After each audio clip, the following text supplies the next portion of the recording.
Welcome to This Explainer. I'm putting on my senior construction project consultant hat today to walk you through a highly professional, incredibly rigorous method statement execution. We are going to look closely at the step-by-step process for cavity wall block work. We'll be starting from a completely empty, bare slab and building our way right up to a zero-snag handover. Whether you're the one managing the site or the one inspecting the final product, understanding this exact structural sequence is absolutely fundamental to what we call the architecture of quality. Let's get right into it. So here's our game plan. We'll cover survey and setting out, laying the first courses, inner skin construction, structural stiffeners and coping, outer skin and MEP, and finally, final handover and QA. Starting with Section 1, surveying and setting out, the absolute foundation of alignment. You already know you cannot build a perfect wall on a flawed baseline. In this first step, we take our approved survey report and mark our control points directly on site. This means precisely locating stiffener columns, movement joints, concrete upstands, door openings, MEP penetrations, the whole shebang.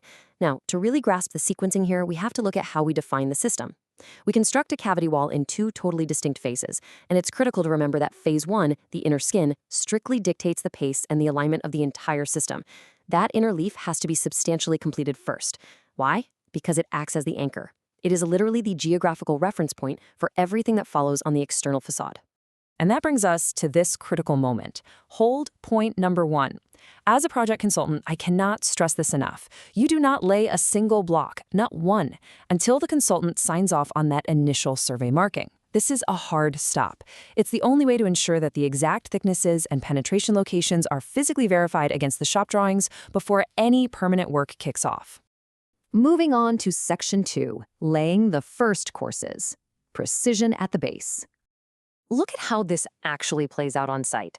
Notice those stainless steel dowels drilled and installed precisely at the stiffener positions within that very first block course.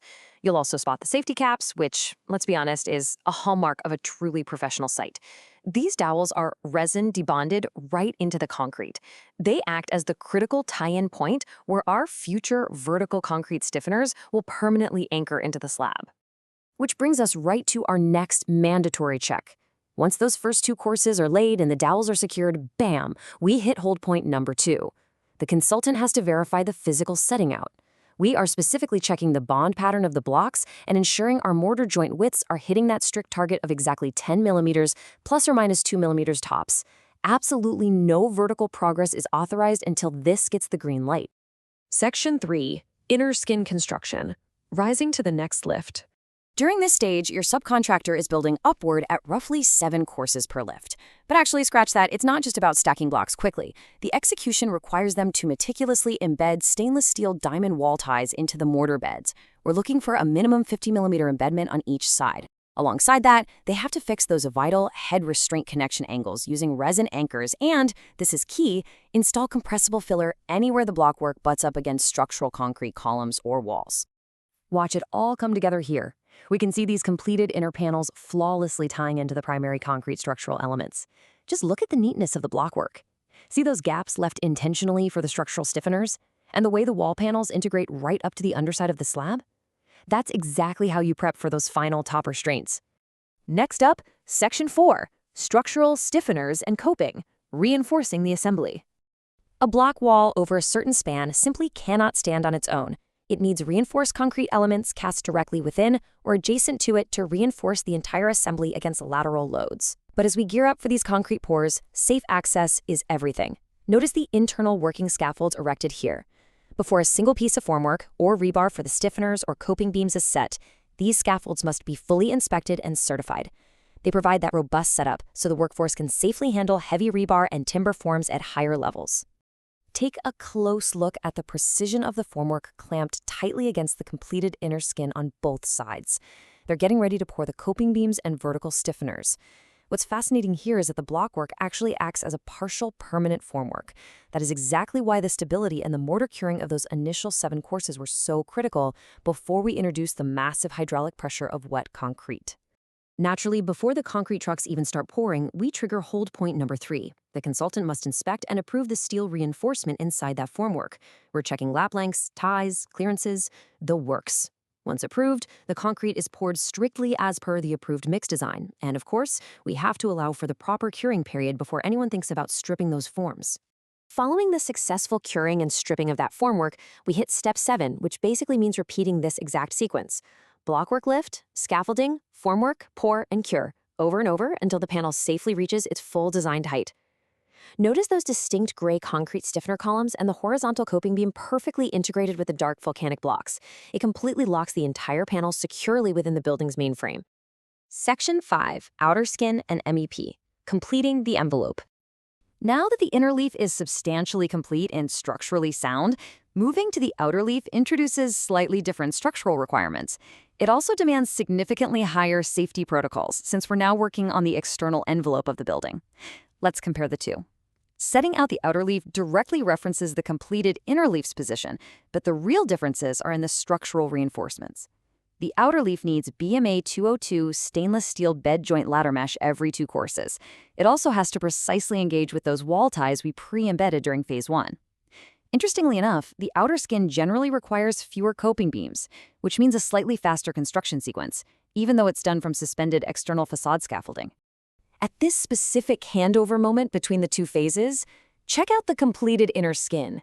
It's been treated with a black bitumen waterproofing upstand right at the base, and you can clearly see rows of stainless steel ties protruding outward. Remember embedding those during our phase 1 lifts? Well, here they are, waiting to interlock directly into the mortar joints of the outer blockwork. This is what ties 2 totally independent walls into one cohesive cavity wall system. Finally, Section 6, Final Handover and QA, the Zero Snag Mandate. This phase is all about closing up the cavity, finalizing MEP coordination for things like street cooling ducts, and prepping for our ultimate goal, a zero snag handover to the client. At this stage, scope overlap can cause massive delays. To prevent site disputes, this responsibility matrix unambiguously delineates who does what. It makes it crystal clear that the main contractor, Cellini, handles the external facade scaffolding, air seal paint, upstand waterproofing, and stone plinths. Meanwhile, the MEP subcontractor is strictly on the hook for installing their services within the cavity before it gets closed up. Good boundaries make for great project management. Step 11 is where the aesthetic meets the technical. This final step requires the subcontractor to meticulously clean all surfaces. Removing every single errant mortar splash from the blocks, stiffeners, and beams. They need to proactively rectify any visual defects and conduct one last verification of the wall's strict verticality and alignment. Only after all that is the work submitted to the consultant. The aim here isn't just good enough, it's professional excellence, a zero snag final approval. Our entire journey today really boils down to this contrast. On one hand, the raw vulnerability of the initial setting out phase, just a couple of blocks and resin dowels sticking out of a slab. On the other hand, a robust, perfectly aligned full-height wall assembly flawlessly integrated with concrete stiffeners. It is a stunning visual testament to controlled, disciplined engineering. So I want to leave you with this final critical thought to take back to your own projects. We've seen the beautiful end result today, but let's be real. That only happens if the process is respected. A professional method statement is ultimately only as strong as the site engineer's discipline to enforce every single hold point. So are you strictly enforcing yours before the next lift? Thank you for joining me on this explainer. Keep building with quality, and I'll catch you in the next one.